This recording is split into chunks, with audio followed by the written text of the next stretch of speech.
Hi, this is Asa, and welcome to my audio experience. Your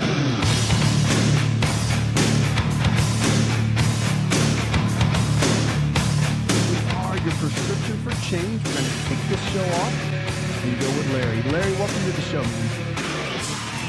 Hello there. How you doing? I'm living well. What's up? How can I help? Yeah, I'm really concerned about high blood pressure. I drive trucks, and me and not only me, but a bunch of my friends are on blood pressure medication. And I know that there's got to be some alternative that I can take besides drugs. And also, it also affects you sexually because it drops your blood pressure, the drugs that you take. So I was wondering what alternative could I do, or is there something that I know that I can do to offset this? Yeah, I mean, with high blood pressure, it just depends. I mean, like I said, there's different medications that you can take. And depending on what your doctor has you taking, you can, a lot of times, if you're having any kind of sexual dysfunction or if it's affecting you in a negative way, you can always talk to your doctor and they can switch around the medications. Have you done that to see if to try some different classes of blood pressure medication to see if it helped improve this situation? Not yet. Yeah, that's always good to do because there are multiple classes of drugs that can help with blood pressure. And, like the beta blockers, anything ending in OL, okay, like metoprolol, those drugs can typically, they can cause some erectile dysfunction issues, and something you got to be careful for. And they can switch over to, depending on what your blood pressure has been running, they can put you on other medications, like an ACE inhibitor. I mean, there's other classes that can work, and they have their own side effects too. But sometimes you don't have to deal with those side effects. Everyone's different, and that's why they can kick around that. Now, if you want to know more of a natural way of handling these kind of things, there are some things out there that can help. However, I'm a big fan. If your doctor has you on something, you need to stay on it. And if you want to do anything different, make sure you work with them and talk with your doctor about any options, because blood pressure is not something you want to play around with. And many times, even if you want to go in a natural route, sometimes depending on how high your blood pressure has been, it's good to be on something very light, like a lisinopril or something like that, for a short period of time to get things regulated while you change your lifestyle, all right, drop some weight, whatever it might be that you need to do for your overall health.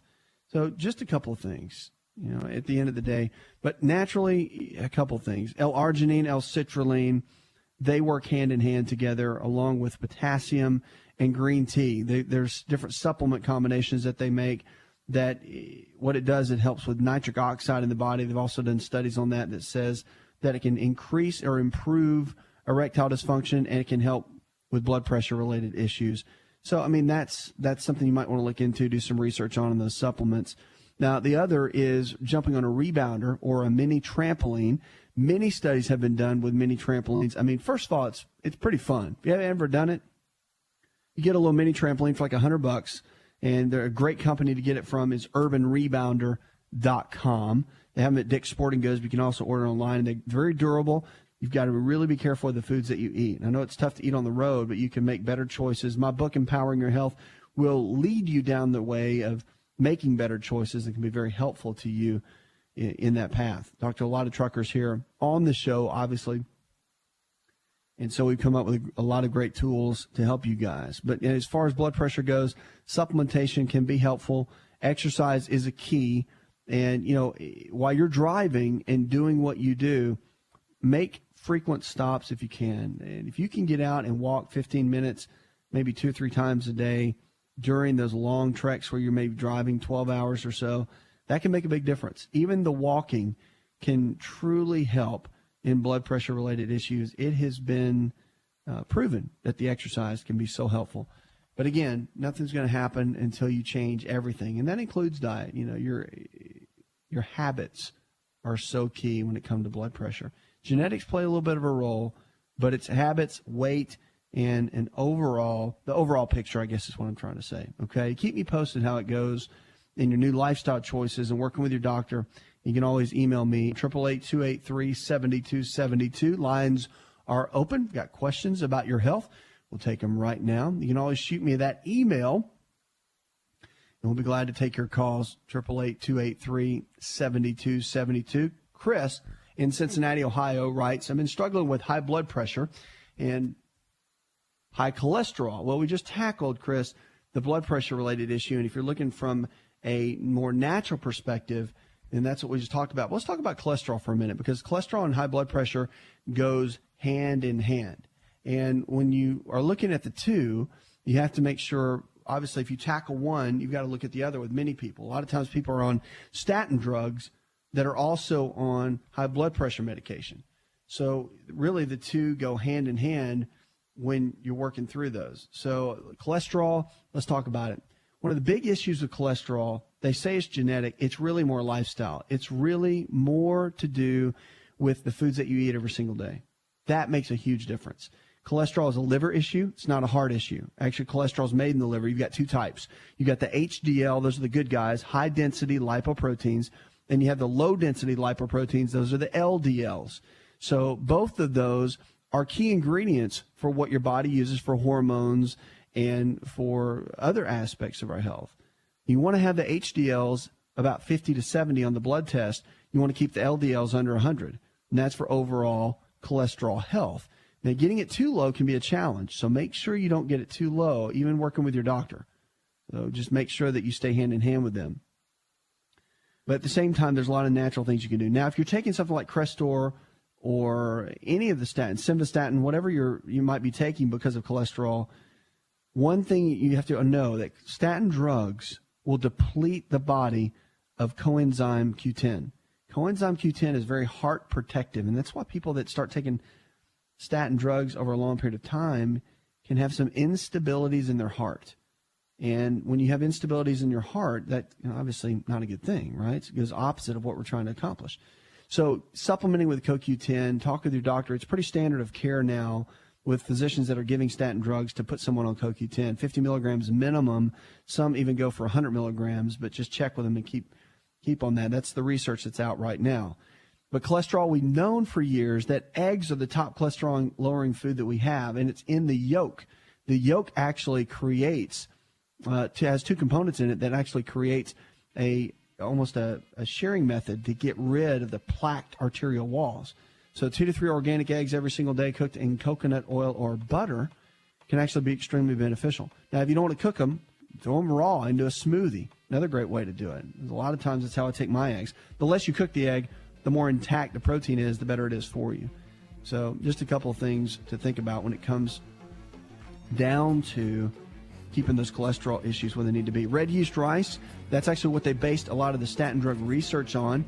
And, of course, they still sell that in all the supplement stores. It's been used for years to help manage HDL cholesterol and lower LDL. Also, vitamin E. All the standard medical literature has vitamin E as one of the key ingredients for lowering the LDL, the bad cholesterol. Incredible research. You might want to look into some of that. And don't forget, fish oil, always a good option, too. Want to turn back the clock 15 years and have more energy? This is Dr. Asa telling you to just breathe with LiveO2. LiveO2 delivers the right amount of oxygen we need for optimal health. Go to liveO2.com. That's liveO2.com.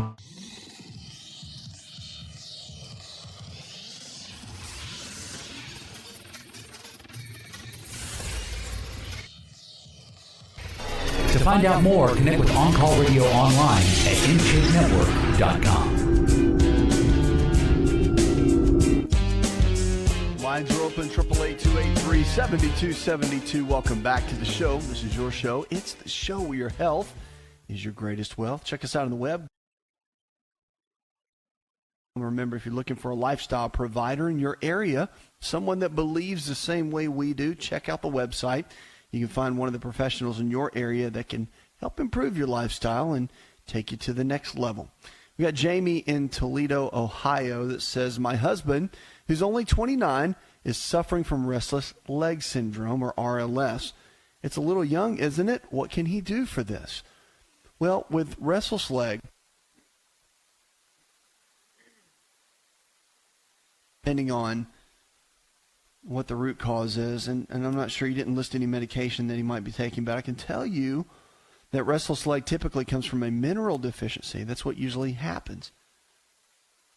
So you might want to do some research on minerals, trace minerals, that sort of thing, and have someone that you can work with on that. But usually it's minerals, calcium, magnesium,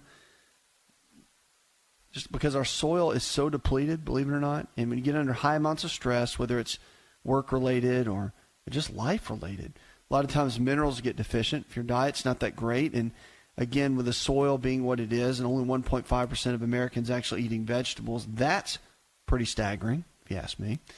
So it's easy to develop a deficiency. So you're not deficient in the medications. The medications are a Band-Aid.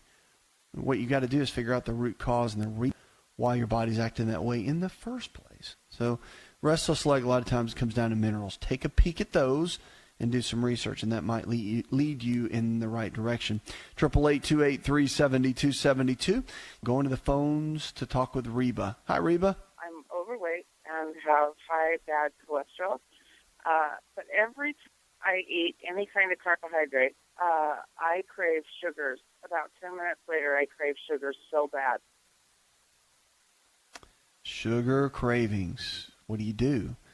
The gymnema is really good. There's several herbs that can help quite a bit. But I'll tell you this, I am a big fan of just radically changing your lifestyle, transforming it, doing something different. Why? Because at the end of the day, you want to begin to focus on what you can do, not what you can't do. And with sugar cravings, again, it's behavior. You've been doing the same thing over and over again for a while, and it builds up a lot of issues within the digestive tract. You can have yeast, fungal issues build up in the gut, which causes you to crave even more sugar. So what do? Well, you can kind of cleanse the body out for a period of time.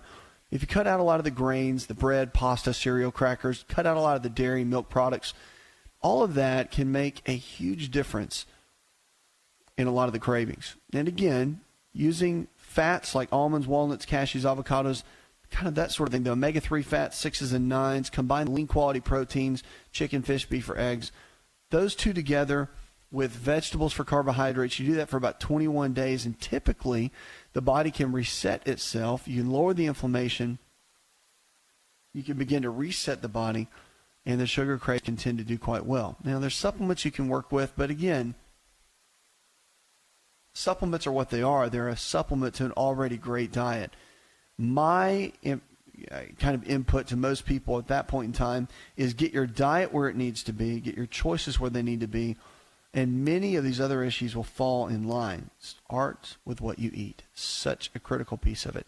And obviously, you don't have to quit eating sugar forever, but if you really go cold turkey for a period of time, then you can really get the body to reset, and at that point, you can start adding some back in periodically. It's just not something you want to do every day, and the cravings won't be ones that just almost overtake you. I mean, sugar cravings can almost be as bad as nicotine or anything else. But again, what you eat makes one of the biggest impacts when it comes to that. 888-283-7272 is the phone number. Big deception they're saying now in the cereal aisle. A lot of the alternative practitioners have been ranting and raving about this for years, but now consumers are getting smarter about their cereal selections and are driving up a new demand for the low-sugar options. A new study evaluated the effects of Guiding Star's nutritional rating system on the cereal sales in a lot of the Hannaford supermarkets and found that sales of cereals with 0 stars, which is the least healthy, fell 2.5% during the first 20 months that the stores began implementing the proprietary rating system. Sales of the cereals with 1 star, which indicates a good nutritional value, and 2 stars, a better, and 3 stars as best, all increased by about 0.5 to 1%. So the companies are noticing now that people are taking notice to what's happening on the labels. Good for everybody. We've always been teaching, read the labels, read the labels. So you're finally doing it, which is great. So it's making people take notice, and you can make the companies take notice, especially in this day and time. So here's some of the big words that they throw in the boxes that makes you think that they're healthy, but maybe they're really not. Be wary of the vague label claims like made with whole grains or now with more whole grains. The products do contain some whole grain, but the companies aren't telling you exactly how much. So primarily, of course, it's refined grains like enriched white flour and rice or corn flour with just a little bit of whole wheat. But what do? You can bypass the front of the package claims and zero in on the ingredients list instead. First ingredient listed should contain the word whole. such as whole wheat, whole brown rice, whole corn. Oats are an exception. They don't usually state whole since they're almost always whole grain by default. So if the first ingredient is whole, you know the product is primarily whole grain. If the product states that it's 100% whole grain, even better, but that guarantee is a little bit slighted. So added sugar is another big one to look out for. Most cereals contain no more than 2 teaspoons of sugar, about 8 grams. If a cereal does not contain dried fruit, then the sugar content will likely be much higher. So look for the total grams of sugar. That's a big one. And the high fiber claims, just because a cereal is high in fiber doesn't mean a whole lot, because if it has all of the different maltodextrins and polydextrose and some of the others, and it's loaded with sugar, it's not really doing you a whole lot of good. So the added nutrients, look for cereals, how they add in extra vitamin D and that sort of thing. Just ask yourself the question, why do they need to add it in? Why? Because it's pretty devoid of vitamins, minerals, and nutrients. Not whole foods, not living foods. Oatmeal is a better option, even.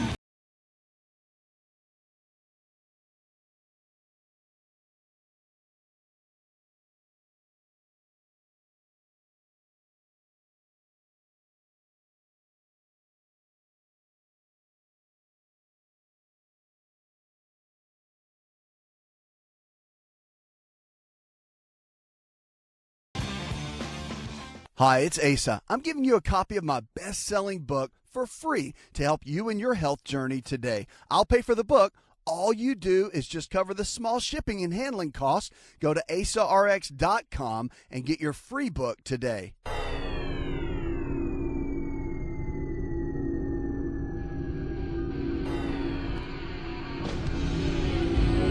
To find out more, visit the show online, InShapeNetwork.com.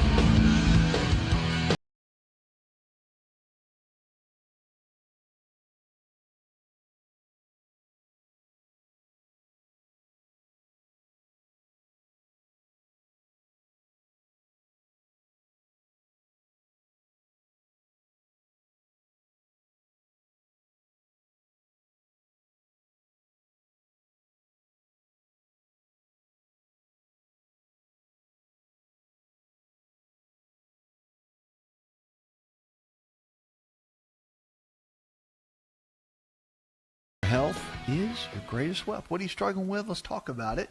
Diabetes, heart disease, arthritis, fibromyalgia, losing weight, having more energy, getting to the fitness level that you want to be, whatever it might be, realize that your body can change. You have to be willing to transform, and it starts with the way you think every single day. Rick, we're starting with you. How can I help?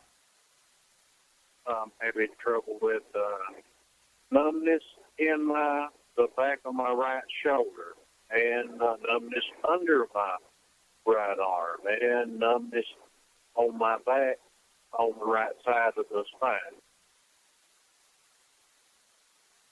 So if you're getting a lot of numbness in those areas, one thing I would do first and foremost, you definitely want to get it checked out. You can go the route with your family physician, have them take a look at it, which is a good way to go. And I would also get it looked at from a chiropractic physician, definitely at some point, just because it may be non-surgical. It might just be some issues in, with the spine and some of the nerves, and that can be easily corrected, non-surgical.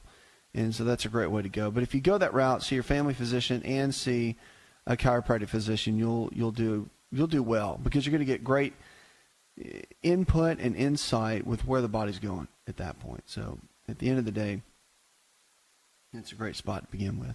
Now, again, depending on the root cause of it, if it's wear and tear, if it's from your job or a certain posture that you've had over the years, or if you had an accident, all that matters, and they'll be able to evaluate through that and figure that out. But the numbness, obviously it's nerve related, and so someone needs to look at it from a neurological perspective to be able to put 2 and 2 together. So again, that's the point. 888-283-7272.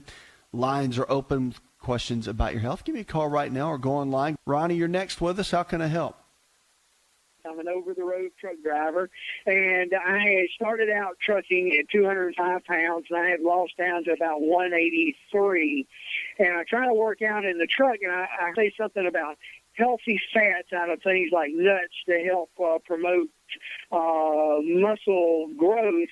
And I was curious to elaborate a little bit more on the growth of healthy muscle tissue for somebody who's wanting to lose weight and to gain muscle at the same time while he's driving a truck.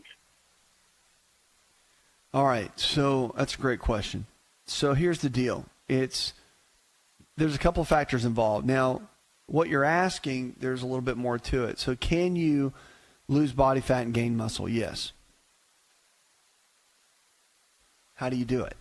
Well, the reason fat is so important, some experts will say that about 50% of your diet should be in healthy fats. I think that's a little bit much because I think you've got to leave more room for the proteins and some carbohydrates. But I do think about 30% of your diet in healthy fats is really, really important. The reason being is because fats have a lot of unique properties to them. For so long we thought that fat makes us fat, and it's unhealthy, and it clogs the arteries, and it can make us have a heart attack, okay? And that's kind of been the thought for many, many years. But what we know now, of course, fats don't make you fat unless you've got an extreme amount of high carbohydrate, high sugar content in the diet with it. And the fats actually are the primary drivers for our hormones. So remember, hormones like testosterone and growth hormone, which are highly anabolic, they're the ones that help you build muscle and burn body fat. So those hormones actually function off of fats. They're made from fats. So if we have a low-fat diet, it's very hard for the body to create and make and maintain the hormone levels that it needs to. And what's funny is that we're in this place now where everybody's getting hormone replacement therapy. And we're coming out of a teaching over the last couple of decades that said low-fat diet is the way to go, right? It's best for health. So you got a low-fat diet, then you got people now with diabetes, blood sugar issues from too many carbohydrates, and you've got people doing hormone replacement because their hormones are shot because there's no fat in their diet. Amazing. You always go back to the food, look at the trends, look at the way people are eating, and you'll figure out why certain health challenges have set in and where the body is. So that's where you want to look always in the beginning. So eating fats, almonds, walnuts, cashews, avocados, yes, they're fantastic. You got to figure out your overall caloric intake first. Usually a good rule of thumb for wanting to build muscle is take your body weight and multiply it by 16 and break down your percentages. So about 30 to 33% of healthy fats, usually about 30% protein and, maybe 40% carbohydrate, something like that. It all depends, mostly fruits and vegetables. So if you break all that down, put it all together, you'll be able to figure out where your body is, where it needs to go, and what needs to process together. And you can break out your nutrients, get all your grams of protein and fats, carbohydrates down. It's always good to have someone work on that with you, by the way. I think having a good coach to walk you through that is a big key. And once you have that, then you can build a good solid foundation and game plan from there. So there's my 2 cents. But you have to exercise. You can't just sit around and drive a truck for 12 hours a day, eat fats, and burn body fat and build muscle. So I would figure out a way to do some kind of weight training 3 days a week because that's going to be important to maintain lean muscle tissue. So along with that, probably some cardiovascular training. So probably weight training 3 days a week and walking or jogging or some kind of cardiovascular training about 3 days a week, maybe take 1 day off. That's a good routine to maintain good lean muscle tissue and kind of build the physique that you're looking for. But it takes time. Don't forget, it does take time. It doesn't happen overnight, okay? 888-283-7272. Give us a call. Go online. Our food for the hour that I want to talk about is honey. And honey's been around, obviously, forever. And there's been mixed reviews, really, about raw honey and what it can do for us. But the health benefits of honey are pretty amazing. And they're even starting to do studies on it about the benefits of it. But remember, raw honey contains these small amounts of resins found in these propolis, which is called bee glue, okay, which actually is a complete mixture of resins and other substances that honeybees use to seal hives and make it safe from bacteria and these microorganisms. Honeybees make the actual honey, and of course it has these plant resins in the secretions. Beekeepers a lot of times will use special screens around the inside of the hive boxes to trap these resins because the bees can spread the substance all over. Well, the resins that are found are amazing. Researchers have actually discovered that these substances prevent colon cancer in animals by shutting down the activity of 2 enzymes, and also the raw honey is extensively when it's extensively processed and heated, the benefits of these nutrients are actually eliminated. That's why raw honey is always the best. And I always encourage you to find honey in your local area. They're also very good for allergies as well. So they did a study, and this was at Penn State College of Medicine. They asked parents to either give honey or honey-flavored or dextromethorphan, which to the children, okay? And so the first night, children did not receive any treatment. Following night, they received a single dose of buckwheat honey or the flavored cough medicine or no treatment. And so what happened was parents were asked to report what happened. Well, here's the significant improvements that were found in the honey supplemented children. Remember, there's a placebo given too. In the honey supplemented children, compared with the cough medicine children, they averaged about 10% better in the results. So the cough was suppressed, and this was all in children 2 years and older, since the FDA recently recommended that children under 6 should not be given over-the-counter cough and cold medicines. Good for them, due to potentially harmful side effects. You think? Well, however, it's important to note that the study did not attempt to test the potential benefits of the buckwheat honey for children under 2. And the recommendations of the American Academy of Pediatrics and other children health organizations is the total avoidance of honey by children 1 year and younger. It makes good sense because of the whole potential for the botulism issue that could be just absolutely a catastrophic event for a young infant. So the International Symposium recently actually discussed the likely benefits of honey. Here's some of the things that they found. Pretty interesting, actually. They said the different varietals of honey possess a large amount of friendly bacteria, so they contain a lot of probiotics. And in that can unlock a lot of the enzymes which help break down and help you break your foods down. And they said because of this, repeated metabolic stress from cortisol, which, by the way, they're saying the honey helps lower cortisol, but they're saying that repeated metabolic stress from cortisol produced when less than optimal liver glycogen stores are available during sleep leads over time to an impaired glucose metabolism, insulin resistance, diabetes, and increased risk for cardiovascular disease and diabetes. They also found, which I thought was interesting, that honey boosts immunity, and research conducted by several hospitals in Israel found that honey effective in decreasing the incidence of acute febrile neutropenia when given a certain amount of honey, which is fascinating in itself. 32% of the cancer patients involved in this immune study reported an improved quality of life. So it also improves athletic performance and can heal wounds. A lot of great benefits. They're saying a spoonful a day of honey keeps free radicals at bay. That's a nice little quote. American Chemical Society in Anaheim, California did a study, and they found that a tablespoon of honey every single day makes a huge difference. It's also helpful for people with high cholesterol and type 2 diabetes. They did a study actually with 15 subjects, and they found that their C-reactive protein, which acts as an inflammation marker, was lowered tremendously just by taking a tablespoon of honey a day. Raw honey is powerful. We'll be right back.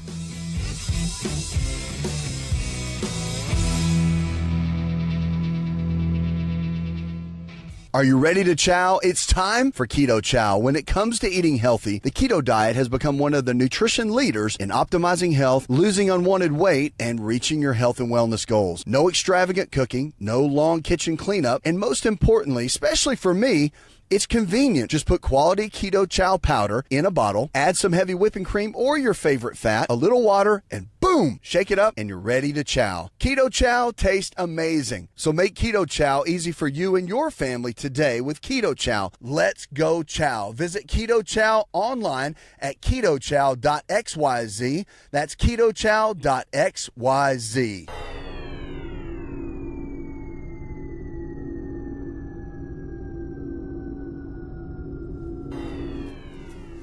Connect with On Call Radio and watch On Call TV at InShapeNetwork.com.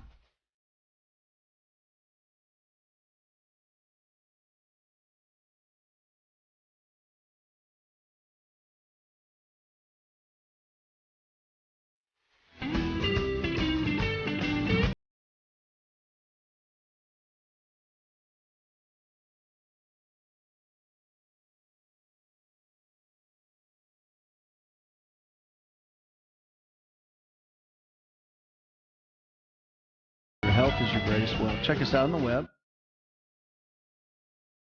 Quote for the hour comes from Paulo Coelho, says to be brave, take risk, and nothing can substitute for experience. Powerful, and it's true. Calorie counts are coming, they say, but will they be accurate? That's the key. If you're on the border, of course, a weekly tradition for someone, they could be gaining a pound a month from a lot of the chips that they eat or junk food. Tufts University, they did a study on this, and nearly one-third of the calories on average Americans consume come from food prepared outside of the home. And Margot Wooten, who's a director of nutrition policy at the Center for Science and Public Interest, says that there's a part of the reason for the Affordable Care Act mandate that chain restaurants with 20 or more outposts must start posting calorie counts on their food items along with descriptions and prices of their offerings. If people are more aware of the number of calories they're eating, the theory goes that they'll be more able to control that number. But, of course, there's regulation, they're saying, of the count's accuracy. So how accurate can the calorie counts actually be? Well, the FDA kind of laid out some laws, and they said the implementation of some new rulings will be delayed. But, of course, one aspect of the delay implementation is that the regulators are still trying to determine how accurate they can be in this. So the FDA refused to clarify on this. Sheila Burgess said in kind of a briefing, she said the FDA already regulates some calorie counts in various foods and the packaged foods you buy from the grocery store. But in those cases, the FDA has ruled that the counts have to be within a window of about 20%. So again, it's all coming down the pipeline, and FDA is not intending to impose unrealistic regimens on kind of the calorie counting, but they do want it to be something that can improve overall health for many Americans. And I mean, I think it's extremely important. And, you know, again, one thing I think is kind of interesting about it is that movie theaters are exempt from the rule. So you can have 1,000 calories and a big thing of popcorn, and then they don't have to tell you. I think it ought to be on everything, because as Americans, as we continue to go into this whole cycle, eating and the overweight issue is only growing. I mean, it's like stress levels are going up. People are struggling even more. They're eating out more because they don't have time to even make anything at home. That's what the claims are. I think you can always make time, but that's what the gist of the rule of thumb is. And because of that, as people are learning what labels even mean, because I mean calories, a lot of people don't even know what that is. So understanding what they mean, how to put them together, and understand them appropriately is always the important piece of it. So again, I think it needs to be on everything. I don't think there needs to be any exemptions. But I think it should help most people, especially if they're counting calories and they're understanding the concept of that, to be able to regulate their weight is going to make a huge difference, tremendous difference actually, in many people's health. And hopefully that's going to continue. That's my hope anyway. 888-283-7272. Let's go to Linda. Hi, Linda. Welcome. I'm having trouble with, I guess it's my thyroid, keeping a sore throat all the time. Well, if you've got a sore throat often, I mean, it could be the thyroid, but maybe not. A lot of times it could be just a chronic infection that could be in there. There's several issues. I would get some lab work done, find out what the numbers are, and maybe even get a small culture if you've got any concerns. If it's red and inflamed, you might want to just get it checked out and be able to rule out certain bacteria that might be in there. And then the appropriate treatment can really go from there. I mean, if you want to talk to your doctor about some natural ways to be able to support something like that, first you got to figure out, is it bacterial? Is it yeast related? What is it? And then there's things like natural silver that can be helpful. It's a strong, powerful natural antibiotic that your doctor can talk to you about. I mean, there's so many variables on the natural side. You've got to look and find out what that is. High amounts of vitamin C can work great. Are you taking enough vitamin D3? So there's a lot of questions that need to be answered. But I think you start with getting some labs done, find out what the numbers are, and then build a good solid plan from there. Okay, 888-283-7272. Check us out on the web. Prevent breast cancer is kind of a hot topic. And middle-aged women, they're saying there's some new tips they can start in their 20s that can really help on the prevention side. So women who want to help prevent breast cancer when they're in the middle age must begin in their 20s, a new U.S. researcher advises. So unfortunately, college-age women generally do not consider themselves at risk for breast cancer. Dr. Isabel Mercier, who's a research assistant and professor at the University of Sciences in Philadelphia, she made this statement. She said, however, there are several risk factors that contribute to the development of breast cancer that need to be understood early in life to prevent the development of breast cancer down the road. So women in their early 20s need to know some of the risk factors. So number one is a family history. Obviously, you want to know that. The other is obesity. It's responsible for about 20% of cancer-associated deaths in women. And, of course, women who strive for at least about 2.5 hours a week of moderate activity, like brisk walking, reduce their breast cancer risk by about 18%. Pretty amazing.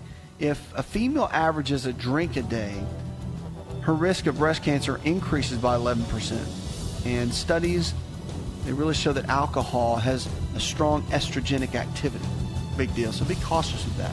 Puts another hour in the chart. I'd like to thank our producer, John Garrison, our engineer, and the rest of the team. Go tell one person something you learned on this show, and together we can change the health of our friends, our families, and our communities. You're listening to America's Lifestyle. Do you know you could listen to the AsaRx audio experience on Spotify and Pandora? For all the ways to watch and listen, check out our show page at asarx.com/experience. Hi, it's Asa. I'm giving you a copy of my best-selling book for free to help you in your health journey today. I'll pay for the book.